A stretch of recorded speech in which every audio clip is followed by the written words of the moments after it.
এবার যে খবর দিকে নজর রাখবো, ভয়াবহ হয়ে উঠছে ব্রহ্মপুত্রের ভাঙন। নিম্ন অসমের মানকাচরের বিভিন্ন এলাকায় ক্রমাগত ভেঙে চলেছে ব্রহ্মপুত্রের পার। আকন্দর চর জেলার নানা জায়গায় ভাঙন প্রতিরোধের দাবিতে পথে নামলো আশু।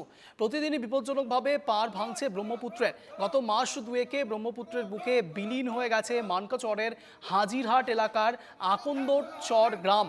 বহু মানুষ ভিটেমাটি হারিয়েছে, নদীর বুকে চলে গেছে বিঘার পর বিঘা কৃষিজমি। অভিযোগ, এই ভয়াবহ সংকটেও সরকার নির্বিকার। রবিবার আকন্দরচর সহ জেলার বিভিন্ন জায়গায় ভাঙন প্রতিরোধে স্থায়ী ব্যবস্থার দাবিতে বিক্ষোভ প্রদর্শন করল ছাত্র সংগঠন আশু।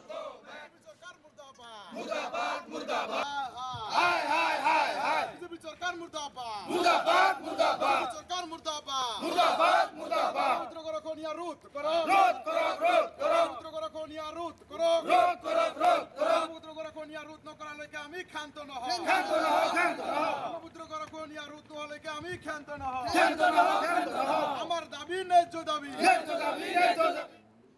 আজি চাওক আপোনালোকে গেটত যে দক্ষিণ হালমাৰা মানকাচৰ জিলাত খৰালি কালতো ব্ৰহ্মপুত্ৰ যে অব্যাহত আছে, এয়া তাৰ জল আৰু চৰ্চত প্ৰমাণ যে আমাৰ শালমাৰা, হাজিৰহাট, হুকচৰ, মালিয়ালগাঁও এই ঠাইসমূহত আজিৰ দিনতো যি হাৰত ব্ৰহ্মপুত্ৰ গৰাখহনীয়া অব্যাহত আছে। এনেকৈ যদি ব্ৰহ্মপুত্ৰ গৰাখহনীয়া অব্যাহত থাকে তেনেহলে মানচিত্ৰৰ পৰা দক্ষিণ হালমাৰা মানকাচৰ জিলাখন নাইকিয়া হৈ যাব। আমাৰ ইয়াত যিসকল জনপ্ৰতিনিধি আছে, এই জনপ্ৰতিনিধিসকলক আমি অযোগ্য বুলি ঘোষণা কৰিছো। আৰু এই জনপ্ৰতিনিধিসকলে যেতিয়া ইলেকশ্যন আহে তেতিয়া আমাৰ এই অত্ৰ অঞ্চলৰ ৰাইজক, মানে সহজ সৰল ৰাইজক বিভিন্ন ধৰণৰ ডাঙৰ ডাঙৰ ভুৱা প্ৰতিশ্ৰুতি নিজে ভোট লৈ বিলেখী জাগাত বিলাসী জীৱন যাপন কৰে, কিন্তু আমাৰ জিলাবাসী ৰাইজৰ কাৰণে কোনো ধৰণৰ কাম নকৰে। আপোনালোকৰ সংবাদ মাধ্যমৰ যোগেদি আমি মাননীয় মুখ্যমন্ত্ৰীগৰাকীক আহ্বান জনাইছো যে এতিয়া অসমত বিজেপি চৰকাৰ, কেন্দ্ৰতো বিজেপি চৰকাৰ, মুখ্যমন্ত্ৰীগৰাকীয়ে কৈ থাকে অসম এতিয়া উন্নতিৰ দিশত, কিন্তু দক্ষিণ হালমাৰা মানকাচৰ জিলাৰ ব্ৰহ্মপুত্ৰ গৰাখহনীয়াৰ যি অৱস্থা, এই অৱস্থাখিনি চাই কিনে আমি দেখিব ইয়াত উন্নতিটো দূৰৰ কথা, অৱনতি হোৱা নাই। গতিকে মুখ্যমন্ত্ৰীগৰাকীক আমি আহ্বান জনাইছো যে ছচিয়েল মিডিয়াত আপোনালোকে যি ধৰণৰ টেটুফালি মন্তব্য দি থাকে, কিন্তু অসমৰ ৰাইজৰ উন্নয়নৰ হকে তেনেকুৱা কাম কিন্তু এতিয়াও আপোনালোকে কৰিব পৰা নাই। জলসম্পদ বিভাগৰ এগৰাকী অযোগ্য মন্ত্ৰী পীযুষ হাজৰিকা, তেখেতে দক্ষিণ হালমাৰা মানকাচৰ জিলাত কেইবাবাৰো আহিছিল যদিও কিন্তু ব্ৰহ্মপুত্ৰ গৰাখহনীয়া সম্পূৰ্ণৰূপে স্থগিত কৰিব পৰা নাই। বিজেপি চৰকাৰৰ এগৰাকী শক্তিশালী মন্ত্ৰী বুলি নিজকে দাবী কৰে যে অসমৰ বিভিন্ন ঠাইত তেখেতসকলে কাম কৰে, কিন্তু দক্ষিণ হালমাৰা মানকাচৰ জিলাত 0% কাম কৰা নাই।